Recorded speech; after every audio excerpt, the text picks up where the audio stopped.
Bonjour, bonjour à tous. Je vais laisser un petit peu de temps avant que tout le monde soit connecté. Donc normalement, vos micros sont coupés par défaut. Vous les remettrez très rapidement, vous allez voir, ainsi que votre caméra si c'est possible. Voilà. Et ben voilà. Et ben on va commencer. Bonjour et bienvenue à tous. Donc je me présente, je suis Agathe. Je représente Espace Transition. Espace Transition, c'est une école de l'accompagnement. Et nous vous formons plus particulièrement au coaching individuel et collectif, hein, au métier du coaching individuel et collectif, à la facilitation, au mentorat, au visioning et bien d'autres. Mais Espace Transition, c'est également une structure d'accompagnement des entreprises dans leur volonté de transformation. Et pour ça, on a un collectif de coachs, consultants et formateurs qui travaillent avec nous dans toute la France, qui peuvent proposer des prestations. Nous sommes plus particulièrement présents à Tours, à Bordeaux, à Nantes et à Nancy. Voilà, j'ai fini mon petit speech introductif. On va en venir au vif du sujet qui vous intéresse ce soir et pour lequel vous êtes inscrits, donc faciliter l'intelligence collective. Émilie et Cora et moi-même, nous avons préféré vous proposer une conférence interactive à laquelle vous allez vraiment participer pour mieux comprendre l'intérêt de la facilitation. Mais je vous préviens, ce serait bien, voilà, on a estimé plutôt à 1h15 le temps au lieu de 1 heure. Donc, j'espère que vous disposez de ce temps. Et je vais maintenant laisser la parole à Émilie et Cora qui vont se présenter et qui vont attaquer le vif du sujet. Bonne soirée à tous, merci. Alors, qui veut parler, Émilie ou Cora? Bonjour à tous, oui, on va en effet, je crois qu'on va se présenter peut-être un petit peu plus tard parce qu'on voudrait, Cora, je ne sais pas si tu es OK, mais moi je voudrais bien qu'on entre directement dans le vif du sujet, hein, et qu'on fasse d'emblée ce qu'on appelle, vous connaissez certainement, une inclusion, pour déjà que le groupe devienne un groupe, d'accord? Aujourd'hui, vous êtes des individus et ça sera bien que le groupe devienne un groupe. Bonsoir à tous. Ah, bonsoir à tous. Je m'appelle Cora Klein et je suis donc facilitatrice, formatrice et coach. Et j'ai effectivement la mission ce soir d'animer ce temps d'inclusion, c'est-à-dire qu'avant de rentrer dans le vif du sujet, je vous propose de prendre le temps de se connaître et de créer des liens entre nous qui vont du coup aussi faciliter le travail en sous-groupe qu'on aura en deuxième partie de webinaire. Alors, comment on va fonctionner? On va fonctionner à partir de courts échanges pendant 3 minutes à 3 participants. Donc, il va y avoir au total 3 questions. Et à chaque question, en fait, vous allez changer d'interlocuteur et donc changer de salle, et ceci de façon aléatoire. Donc, il n'y a pas de compte-rendu à faire, c'est vraiment de prendre ce temps d'échange entre vous à chaque fois autour de la question qui est posée. Et donc, dans les 3 minutes, chacun des 3 participants dans le petit sous-groupe aura eu le temps de donner sa réponse à la question. Il s'agit avant tout on va dire, d'écouter sans interrompre et pas forcément d'aller jusqu'à l'échange, parce que 3 minutes, c'est très court, ça va passer assez rapidement. Alors, une première question qui est, si j'avais à me présenter à l'autre ou aux autres via une métaphore, et notamment la métaphore qu'on vous propose, je vais vous partager l'écran. Voilà, si j'avais à me présenter via une métaphore, Madame, Monsieur. Alors, vous connaissez peut-être Madame, Monsieur, donc Madame Sourire, Monsieur Curieux, Madame Tout va bien, voilà, enfin, tous ces petits Madame, Monsieur en livret. Qu'est-ce que vous pourriez dire de vous? Je suis plutôt Madame ou Monsieur. Et donc, je vais vous envoyer en salle de façon aléatoire, et il suffira finalement comme d'habitude, je pense que maintenant il suffira d'appuyer sur rejoindre la salle. Alors,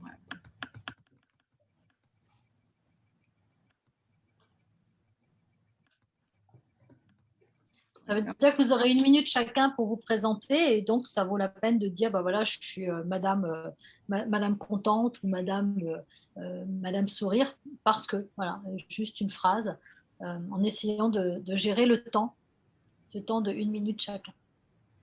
Et c'est parti.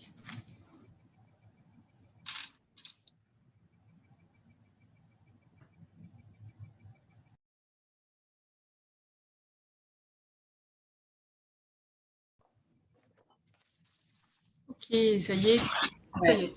Tout le monde est revenu.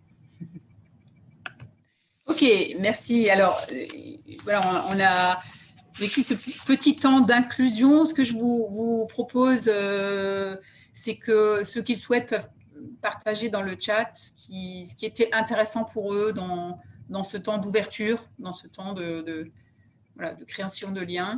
Je vous invite à le noter dans le chat. Et puis,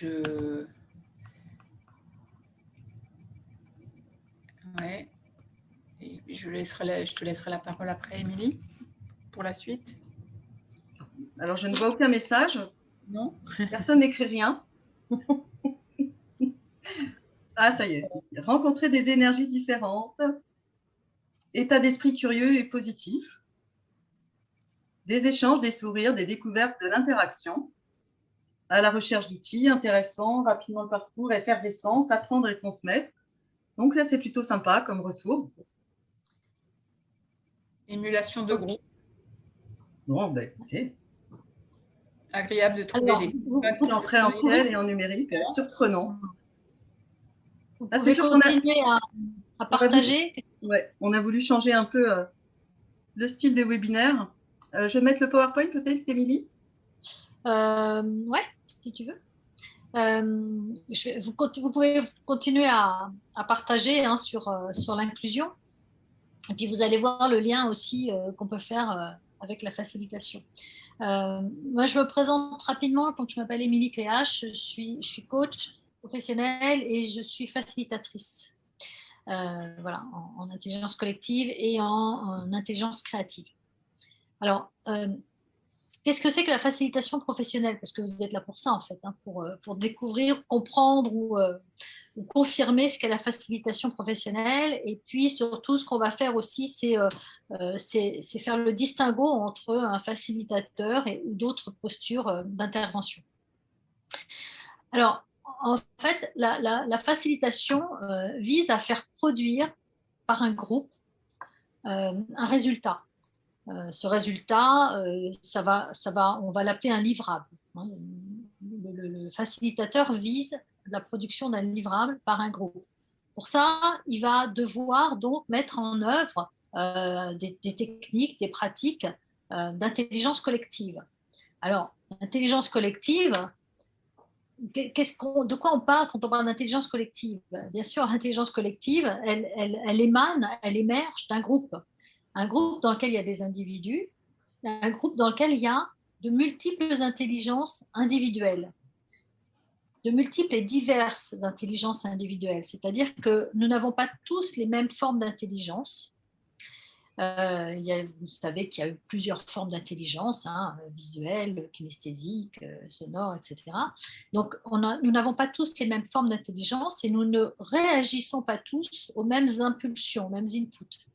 Et donc, le travail du facilitateur, la tâche du facilitateur va consister à stimuler les intelligences individuelles de façon à produire une intelligence collective. Et bien sûr, comme vous le savez, l'intelligence collective, elle est bien plus grande que la somme des intelligences individuelles dans un groupe. Donc, si on stimule toutes ces intelligences individuelles, on va obtenir une énorme intelligence dans laquelle, en plus, tout le monde va pouvoir se retrouver et dans laquelle tout le monde va pouvoir constater que tout seul, je ne serais pas allé jusque-là. Voilà. Alors, pour ce faire, il y a des techniques d'intelligence collective. Et pour ce faire, il va falloir aussi qu'il y ait un groupe. Et le groupe, c'est pas une équipe, c'est pas seulement une équipe. Un groupe, c'est l'ensemble d'individus. Et quand on a affaire en tant que facilitateur à un ensemble d'individus, la première chose à faire, c'est d'en faire un groupe. C'est ce qu'on a fait là avec cette rapide inclusion. En général, ça prend plus de temps sur une intervention, mais c'est déjà de faire un groupe à partir des personnes qu'on a réunies. Et de faciliter la réflexion collective de ce groupe, et je répète, pour viser une production, la production de quelque chose. Et cette production, l'objectif du facilitateur, ça va être, la mission du facilitateur, ça va être que cette production, ce résultat, soit pertinent par rapport à un contexte. Donc pour cela, il aura fallu que le facilitateur, il ait connaissance, compréhension du contexte dans lequel il intervient, bonne compréhension de livrables que le groupe doit produire, et c'est bien le groupe qui produit le livrable, ce n'est pas le facilitateur, c'est bien le groupe, pour pouvoir mettre en œuvre les bonnes pratiques, pour favoriser cela. Alors, je vais rapidement faire un focus déjà sur les formats d'intervention d'un facilitateur. Un facilitateur il peut intervenir lors d'une réunion. Alors, très bien lors d'une réunion d'équipe. J'ai parlé le groupe n'est pas forcément une équipe, mais ça peut être une équipe. Donc, un facilitateur va pouvoir intervenir au sein d'une réunion. On forme aussi des personnes en interne dans les entreprises pour qu'ils deviennent facilitateurs dans leur entreprise et puissent rendre les réunions collectives, les réunions d'équipe beaucoup plus productives. Donc des réunions d'équipe, des ateliers, donc qui vont rassembler des équipes ou pas d'ailleurs, mais des personnes en tout cas qui vont contribuer ensemble sous forme d'ateliers. Donc on va être vraiment dans la pratique, dans le faire, des séminaires ou des démarches d'innovation qui vont viser à faire produire par un groupe diversifié en général, avec différentes justement formes d'intelligence, différentes expériences qu'on va mettre en commun pour que ça soit une intelligence et des expériences encore plus importantes, faire produire des produits, des nouveaux produits, des nouveaux services, etc. Alors, la différence, parce que la question qu'on nous pose toujours, mais c'est quoi exactement la différence entre un facilitateur, un coach, un animateur, etc. On va tâcher de le clarifier assez simplement. En fait, un formateur, lui, il a une expertise sur le contenu et il transmet cette expertise. Il transmet son savoir. Le consultant, lui, c'est parce qu'il a une expertise qu'on va le missionner. On va le missionner pour qu'il apporte des solutions à un problème donné. Il va donner des conseils, il va donner des solutions. Il est plutôt en posture haute. Le coach, comme vous le savez pour certains, le coach, il n'a pas d'expertise. Surtout pas sur le contenu. Il va intervenir potentiellement dans n'importe quel secteur d'activité sans en avoir d'expertise. Lui, son expertise, c'est le processus du coaching. Et son expertise, son savoir, c'est aussi de s'intéresser et de savoir observer, comprendre les relations qui se jouent entre les individus. Et il va principalement, sur un collectif, en tout cas, travailler sur les relations entre individus au sein du groupe. Donc pour ça, il aura besoin d'un temps d'analyse, de comprendre ce qui se passe, quel est le contexte, quel est le système dans lequel il intervient, et puis quelles sont les problématiques qui se jouent, et il va être miroir en fait de ce qui se joue dans le groupe. Je parle de groupe et pas d'individuel parce que le facilitateur n'intervient que sur des groupes, que sur des collectifs. Le coach, lui, peut intervenir sur du coaching individuel et sur du coaching collectif. Et alors, le facilitateur, lui, il n'a pas non plus d'expertise sur le contenu, il est aussi en posture basse comme le coach, mais il a une expertise sur des méthodes de travail collaboratif. Il est neutre, il est en posture basse comme le coach, mais à contrario du coach, il n'est pas là pour observer ce qui se passe et faire miroir. Non, il est là pour embarquer le groupe dans quelque chose vers un but, un livrable commun, un livrable collectif. Et il peut aussi s'adresser, il peut avoir affaire à des équipes qui sont très importantes. On a en facilitation des processus qui visent à animer des grands groupes jusqu'à 100 ou plus de 100 personnes. Et pour ça, bien entendu, ça va être très important être très au clair sur qu'est-ce qu'on vise à obtenir, c'est quoi le résultat visé, le livrable visé, quel est le groupe à qui je m'adresse et du coup, quel est le processus collaboratif sur lequel je vais faire s'appuyer le groupe pour qu'il soit en capacité de produire ce livrable parce que j'ai cette mission qui est un livrable. Ce n'est pas moi qui le produis, c'est le groupe, mais j'ai quand même cette mission. Et la différence aussi, c'est que le facilitateur, une fois que le livrable est là, il n'y a plus besoin de lui.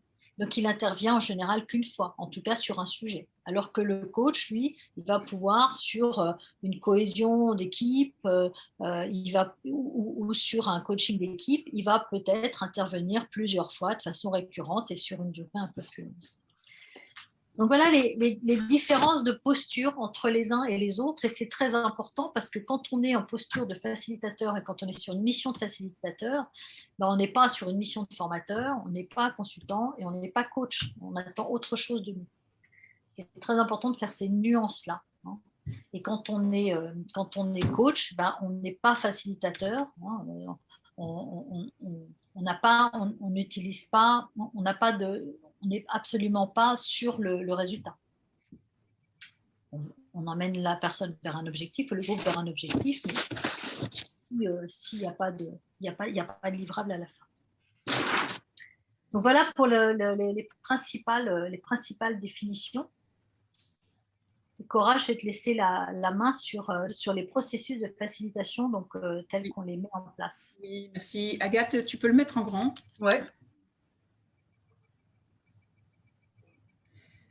Voilà, donc sur le processus de facilitation, alors déjà une première chose, c'est que chaque situation que vous allez être amené à faciliter est unique et du coup demande forcément une réponse qui elle aussi est unique. Et on peut dire qu'il y a 3 grands temps, plus un dernier temps qui est la formalisation, donc qui est après, et un premier temps qui est très important, qui est celui de poser le cadre, c'est de définir le cadre d'intervention, et notamment avec le commanditaire, pour vraiment clarifier quelle est la demande, c'est-à-dire quel est l'enjeu, qui va être réuni dans cet atelier ou dans ce séminaire, avec pour quel résultat, donc ça va être quoi la situation d'arrivée souhaitée, qui va être réuni, c'est combien de personnes, comment ces personnes se positionnent par rapport à l'enjeu du séminaire, par rapport ou à l'atelier auquel ils sont invités, quelles sont aussi les contraintes d'intervention. Donc voilà, autant de questions qui sont vraiment importantes et qui vont constituer finalement pour vous un appui pour construire ensuite le séminaire. Et la réussite, on peut dire, elle se joue quasiment à 90% dans cette première étape de cadrage de votre séminaire ou de cadrage de votre facilitation. Alors, on pourrait dire que dans cette étape-là, on a, en termes de posture, bon, Émilie a bien détaillé la différence entre les différentes entre le coach, le formateur, le consultant et le facilitateur, mais on pourrait dire que quelque part être formé au coaching, ça va être très aidant dans cette première étape de processus de facilitation, on pourrait dire qu'on est presque là, dans cette étape-là, sur une posture de coach, puisqu'on va être amené à questionner et à poser des questions de clarification. Une fois que vous disposez du cadre d'intervention, il y a une deuxième étape qui attend le facilitateur, qui est finalement celui d'architecturer le design du séminaire ou de l'atelier, en construisant quelque part un déroulé qui va être logique, pertinent, et en s'appuyant dans la construction de ce design sur des approches d'intelligence collective et des approches de créativité selon effectivement les résultats attendus. C'est un peu comme si à cette étape-là, on vous demandait de construire le menu. Vous savez que vous allez réunir des convives qui sont invités à un dîner. Et pour ce dîner, vous devez construire le menu. Et un menu qui plaise à tout le monde, un menu qui est digeste pour que les gens ne fassent pas qu'ils n'aient pas un ventre très lourd après. Enfin, voilà, donc quelque chose qui est digeste et qui permet finalement aux gens d'avoir non seulement passé un bon moment, mais d'avoir aussi de plus avoir faim. Et donc d'avoir atteint quelque part le résultat qui s'était fixé. Et donc, pour construire ce menu, vous allez construire des étapes. Et quand on dit des étapes logiques, c'est que ces étapes, vous allez, de préférence, vous ne commencez pas par le dessert. Vous allez commencer par une mise en bouche, une entrée, et puis ensuite un plat principal avec quelque part, pourquoi pas, un petit fromage, un dessert et un petit café, et pourquoi pas un pouce café. Mais voilà, en tout cas, c'est un peu dans cet ordre-là, et c'est un peu aussi ce qu'il est amené à faire le facilitateur, c'est finalement à construire des étapes qui sont logiques. Et pour chaque étape, si pour le hors-d'œuvre, si c'est une assiette de crudité, il y a des ingrédients, il y a des recettes, donc la recette de la salade de taboulé, et dans la salade de taboulé, il y a des ingrédients. Finalement, c'est un peu, en métaphore, c'est un peu ce qu'on va demander au facilitateur, c'est de créer des séquences logiques. Et dans chaque séquence, il va utiliser des outils, il va utiliser des méthodes en s'appuyant, qui vont permettre en fait au groupe de fonctionner en intelligence collective. Et donc, en général, ce qu'on fait, c'est qu'on propose le déroulé à la personne, au commanditaire. En tout cas, les grandes étapes, bien sûr, pas l'animation détaillée, ça c'est de votre expertise, mais en tout cas, on le met au courant, on lui partage en fait ce design. Et puis, c'est là que vient l'étape dont on parle ou à laquelle on pense immédiatement quand on parle facilitation de séminaire, c'est ce moment où vous allez animer, faciliter le séminaire et vous allez, en tant que facilitateur, accompagner le mouvement pour que le groupe réuni atteigne les objectifs et produisent les livrables attendus, tout en veillant à ce que chacun finalement puisse jouer son rôle dans un mode de travail collaboratif. Et puis la dernière étape, c'est cette question de la formalisation de la production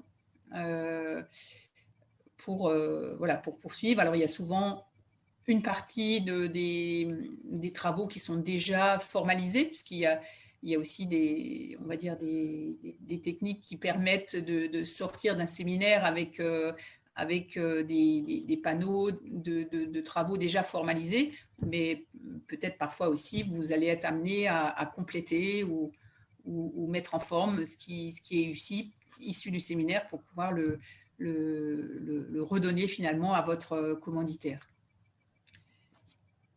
Voilà, du coup, on va dire présenter de façon assez succincte les étapes du processus de facilitation.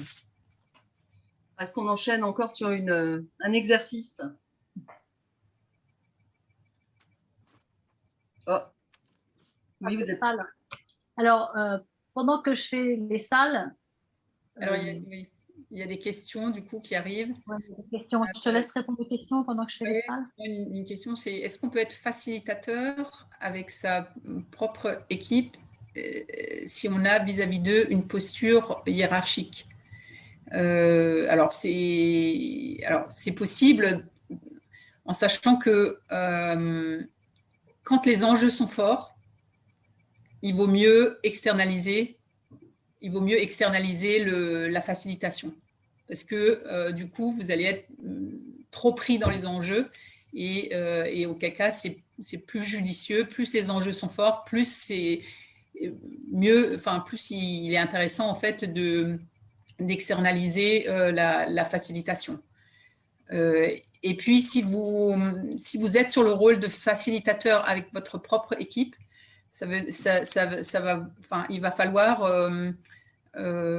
clarifier quel est votre rôle et votre positionnement au moment où vous facilitez la rencontre avec votre équipe.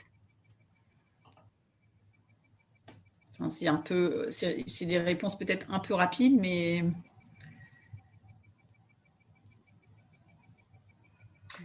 Voilà, en tout cas, qui m'ont laissé le temps de créer les salles. Alors moi, je vais insérer dans le chat des documents sur lesquels vous allez pouvoir utiliser justement pour répondre aux questions. C'est ça, Émilie? Oui. Dans le chat, vous avez un lien que je vous propose de copier-coller dans votre navigateur. Parce que, en fait, vous allez arriver sur un Google Slide, donc ça ressemble à un PowerPoint. Je vais peut-être Tu peux l'afficher, peut-être. Ouais. Tu veux que je le partage, Émilie? Je veux bien que tu le partages en plein écran, s'il te plaît. Je vais vous expliquer comment l'utiliser. Est-ce que vous voyez mon écran là? Oui. Alors, on vous donne on va faire travailler, réfléchir donc en collectif sur un petit challenge pour produire un livrable ensemble. Le challenge, c'est celui-là. Vous êtes organisateur de voyage et vous devez organiser, pour une raison impérative, vous devez concevoir plutôt, un week-end de rêve pour 2 personnes. Vous avez peu de temps, donc il va vraiment falloir que vous travailliez en intelligence collective pour faire ça. Alors, comment vous allez faire pour ça? Vous allez d'abord, j'aime bien que Cora ait utilisé la métaphore du menu et des ingrédients et des recettes, parce que pour ça, ce que vous allez faire, c'est que vous allez d'abord, première étape, 8 minutes. C'est important que vous ayez ça en tête.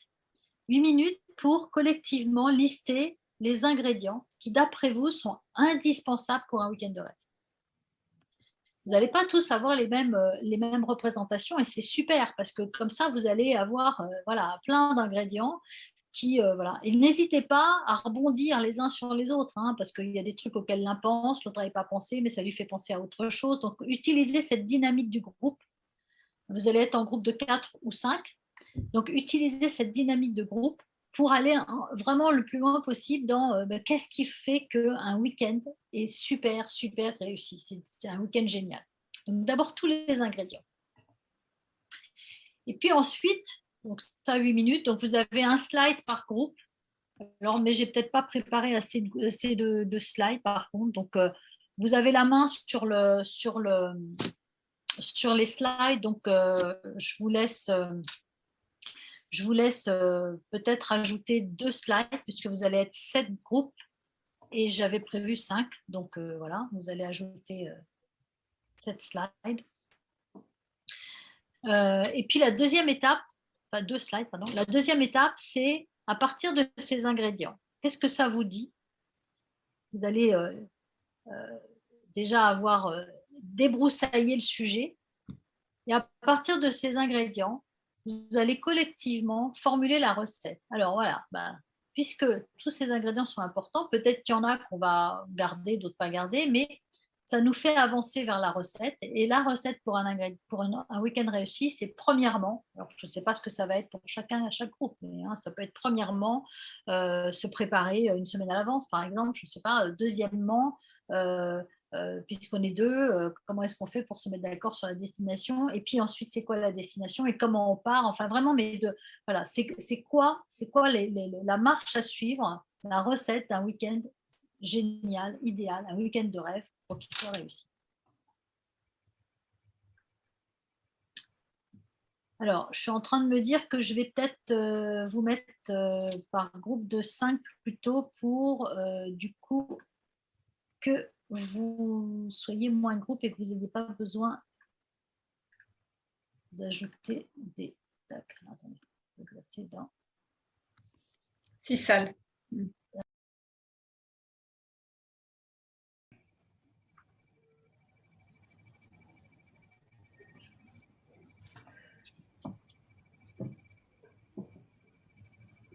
Ah, ça y est, tout le monde est revenu.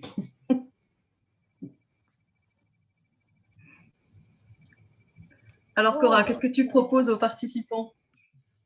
Alors, je propose que, bon, on n'a bien sûr pas le temps de faire une mise en commun de toutes les productions de l'ensemble des 6 ou 7 groupes, mais on propose comme apéro, on va dire, que un ou deux groupes volontaires puissent partager les fruits de vos échanges dans le cadre de ce temps de préparation du voyage.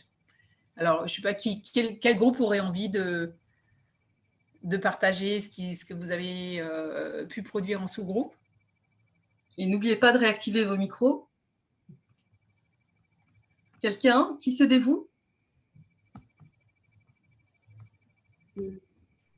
Anna? La personne qui... Oui, Anna, oui. Anna? Allez. Ok. Alors, du coup, je n'ai pas pu écrire dans le Google Form, mais c'est peut-être normal. Voilà. Tu vas nous le dire. C'était peut-être un challenge. Alors, toi, Anna, tu étais avec qui? Alors, moi, j'étais dans le groupe 1 avec Anna, Isabelle, Anne-Sophie, au secours. Angélique. C'est facile. Oui, Emmanuel et... Angélique. Oui, c'est ça, tout à fait. Donc, pour nous, les ingrédients essentiels, alors on a mis beaucoup d'ingrédients pour un week-end de rêve, un massage, une tente bulle transparente, des repas livrés, quelque chose de simple, un univers dépaysant, de l'eau, la mer, la chaleur, des odeurs, une symphonie d'essence, des ressentis recherchés, donc dépaysement, sortir du quotidien, couper une routine, de la nouveauté, de la détente, donner un espace au duo, au couple pour renforcer leur relation, échapper au quotidien, ne penser à rien, que tout soit disponible, rien à emmener, un dépaysement, pas de connexion, Internet, je parle, pour bien être coupé du monde, être bien avec soi et l'autre, une météo adaptée, un lieu atypique dans les arbres, une cabane, un jacuzzi. Ça, c'est quelques-uns quand même. Hein. Oui, vous avez été vachement productifs. Ah oui, oui. On s'est projeté, je pense qu'on a tous besoin. Ça sent. Au niveau de la recette, pour que ce week-end soit réussi, donc pour nous, ce qui est d'essentiel, c'est la météo qui va avec les activités, c'est un lieu atypique, c'est une organisation sans faille, un pack du séjour idéal et ne rien avoir à penser ni à faire. Un endroit naturel ou dans la nature qui est aussi en accord avec les besoins des deux participants. Un dépaysement total, une pause bien-être pour le duo et une activité de partage. Et enfin, se challenger lors du week-end, challenger le duo en fait pour qu'ils en ressortent gagnants et contents. Voilà pour notre production.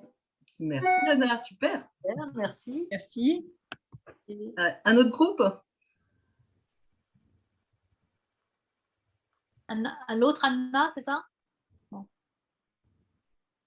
Je ne sais pas, je vois dans le chat, Dominique, tu y vas, Cyril, tu proposes, et Cyril dit OK. Où est Cyril? Cyril, où est Cyril? Ah. Alors, Cyril. Là, Cyril est peut-être parti. Oui, il n'est plus là, apparemment. Je regarde sur les vidéos. Donc, un autre groupe?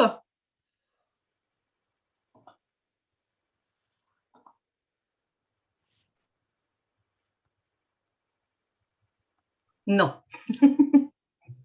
Personne n'a envie de nous vendre son voyage de rêve. Non, mais après, ce qu'elles ont dit, c'était.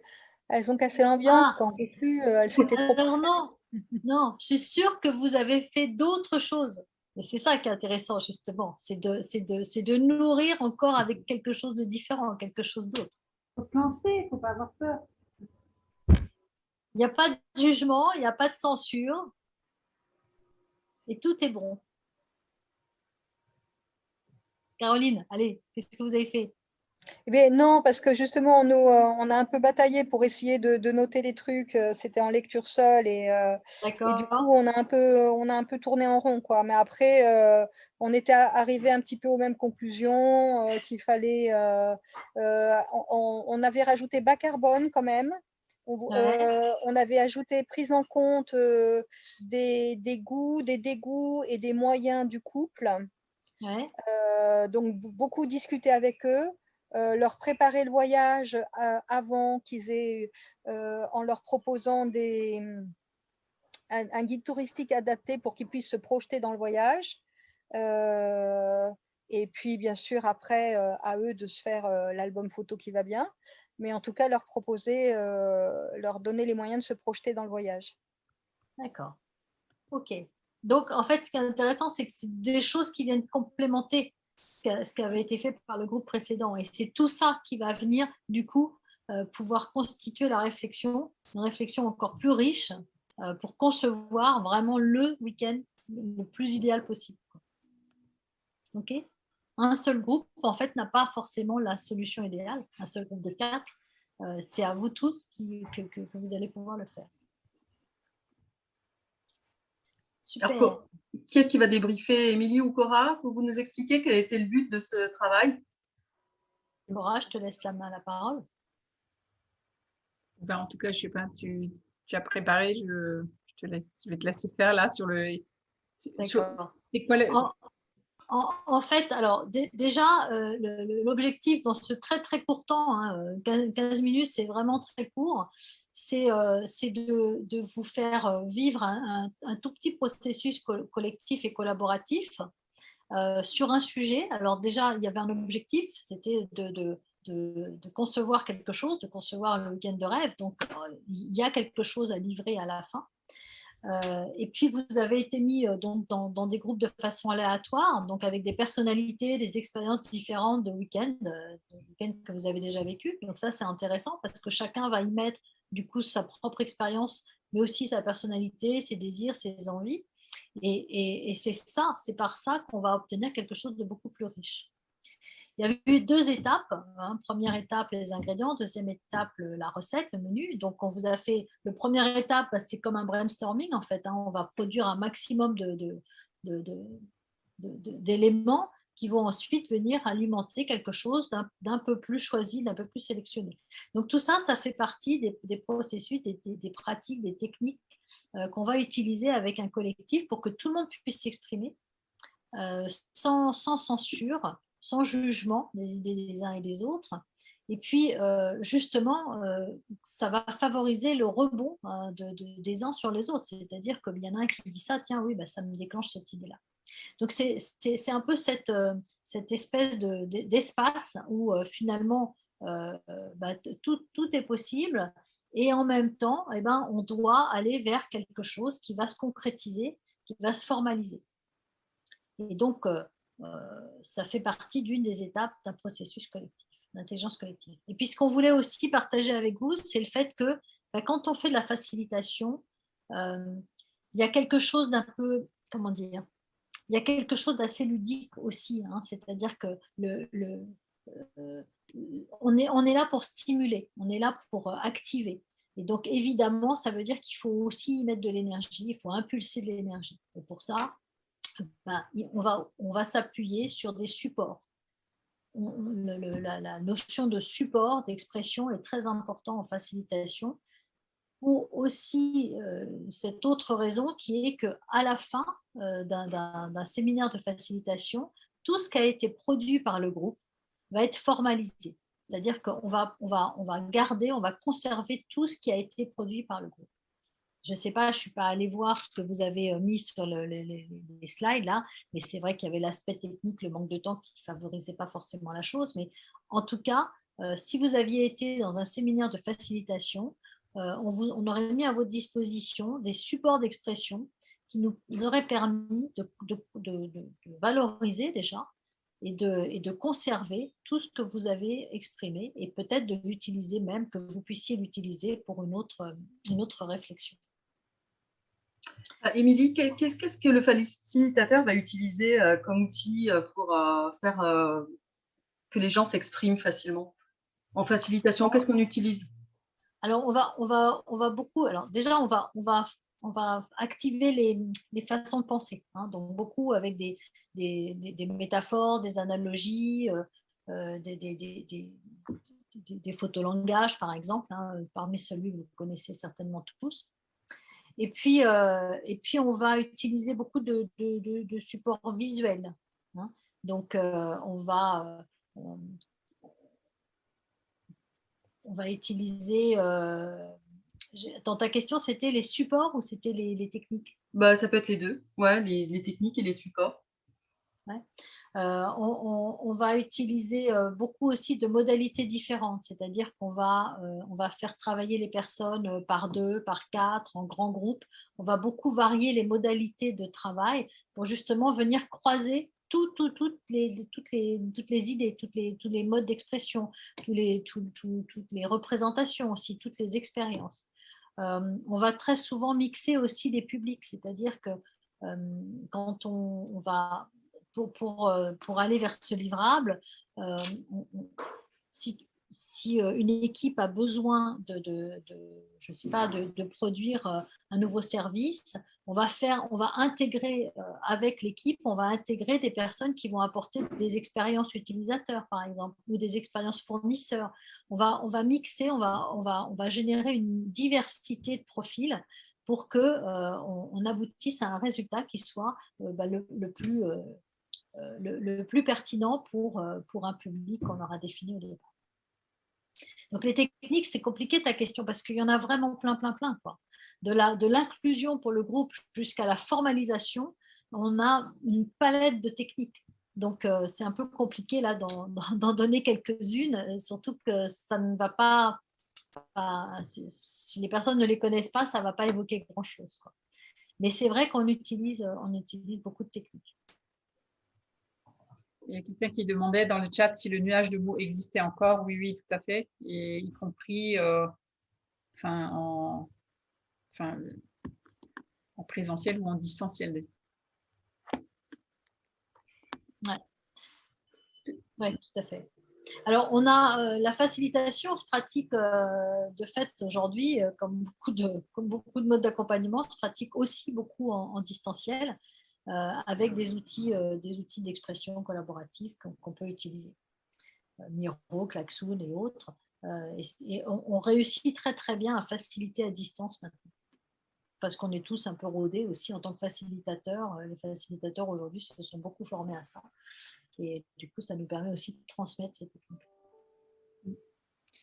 En tout cas, la formation aura pour objectif, si on en vient là-dessus, à la fois de savoir clarifier, de savoir cadrer en fait une intervention, de savoir construire un processus de facilitation, d'expérimenter une diversité, en tout cas un certain nombre de méthodes et d'outils, et de savoir du coup les réinjecter dans votre processus. Et puis d'explorer aussi la posture de facilitateur de façon assez synthétique. Émilie, je ne sais pas si tu veux compléter sur la… J'avais juste envie parce que je pense que tout le monde a un peu ça en tête, mais d'évoquer le brainstorming. qui est quelque chose, qui est une technique de facilitation en vérité, qui a été tellement mal animée et galvaudée qu'aujourd'hui, elle semble plus très efficace. Or, en tant que facilitateur, quand on pratique le brainstorming, on pratique vraiment comme un processus. Et on facilite vraiment la production d'idées. Et là, pour le coup, c'est vraiment très efficace. Mais c'est une vraie technique. Voilà, c'est une vraie technique qui nécessite d'être animée, facilitée pour qu'elle produise un résultat tangible, concret et pertinent. Voilà, je voulais juste faire cette parenthèse parce que c'est vrai que j'entends souvent aujourd'hui que mais ça ne marche pas, etc. Mais parce que ce n'est pas facilité, quoi, réellement. Il est presque 9h20. Ouais. Est-ce que vous avez des questions? Oui, est-ce qu'on peut recevoir le fichier de présentation par email ou par le fichier PowerPoint de présentation? Ouais. Il y a pas de support. Oui, il n'y a pas de souci. De toute façon, j'ai votre adresse. Je vous l'enverrai si vous le souhaitez. Merci. Il y a une suite aussi à cette réunion. Ça serait agréable d'avoir une suite pour pouvoir avancer sur d'autres. Alors, il y aura une suite, mais pas forcément dans le même domaine, parce qu'en fait, je vais vous remettre mon petit écran partagé pour vous expliquer quand même. Je ne sais pas si vous voyez mon écran là. Oui, c'est bon. Donc, en fait, c'était aussi une occasion de présenter l'intervention de Cora et Émilie sur la prochaine formation facilitée en intelligence collective qui aura lieu à Tours la prochaine fois en septembre. On a également les techniques de coaching d'équipe, ingénieur en mentorat et visioning. Et voilà, c'était un petit peu le but, sachant que la prochaine, elle est prévue à Tours, mais comme on a également des sessions à Bordeaux, à Nantes et à Nancy, ce sont des choses qui sont absolument envisageables dans ces régions-là. Et aussi en intra-entreprise, il n'y a aucun problème, on effectue des prestations sur mesure avec notre collectif. Donc, si vous avez des renseignements, vous pouvez nous envoyer un mail à contact@espacetransition.com ou aller voir sur le site internet. Tout est référencé, vous pouvez y jeter un œil. Mais bon, le but, c'était aussi de faire vraiment comprendre ce qu'était la facilitation, parce qu'il y a pas mal de coachs parmi vous. Donc, je pense que beaucoup de personnes sont intéressées de se former en complément. C'est pour ça que, moi, je trouvais que, pour conclure, c'est important vraiment de bien comprendre la différence entre ces différents rôles, ces différents métiers, ces différentes approches d'accompagnement. Et en même temps, pour Cora comme moi, nous sommes et coach et facilitatrices. Alors, Cora, tu vas me dire si tu es d'accord, mais moi, ce que je constate, c'est qu'il y a très souvent aujourd'hui, les entreprises nous appellent pour nous faire une demande dont ils ne savent pas très bien ce que c'est. En tout cas, ce qu'ils savent, c'est que ce qu'ils veulent au bout du compte, c'est qu'il y ait un résultat. Alors, ils ne savent pas très bien si c'est du coaching ou de la facilitation, mais ce qu'ils veulent, c'est que le groupe produise un résultat concret. Et là, pour le coup, nous, c'est notre casquette de facilitateur qu'on doit accrocher, et que si on intervenait en tant que coach, je crois qu'on n'irait pas là où le client veut qu'on aille. Mais il faut être très au clair là-dessus, c'est-à-dire qu'est-ce que je dis au client? Est-ce que je lui dis, OK, là, je vais faire une intervention en tant que coach et on va faire un coaching d'équipe, mais voilà ce que je vais faire. Et le résultat, moi, j'en sais rien. Ça sera, il y aura peut-être un résultat, peut-être pas un résultat, ça sera peut-être pas ce que vous voulez. Et si on intervient en tant que facilitateur, en revanche, je vais dérouler tout un processus qui va optimiser la capacité que le groupe aboutisse à ce résultat, mais il y aura un résultat. Il y aura un résultat. Je ne sais pas ce qui sera, mais il y aura un résultat puisque le groupe va produire. Et donc, c'est important d'être très au clair avec ça et de savoir que quand l'entreprise demande un résultat concret, c'est en facilitation qu'on va intervenir et pas mélanger les deux. Même si, comme le disait Cora, notre posture et savoir-faire de coach va être extrêmement utile dans la phase de clarification. Voilà, c'est bon pour moi. Est-ce que vous avez des dernières questions? n'hésitez pas. On va vous libérer quand même. Ça a duré beaucoup plus longtemps que prévu. C'est intéressant. Ouais, merci. Merci à tous et bonne soirée. Bonne soirée, merci. Bonne soirée, merci. Merci, beaucoup. bonne soirée. Bye bye. Au revoir. Bye bye. Au revoir. Bye Au revoir. bye. Bonne soirée. Merci Corinne, merci.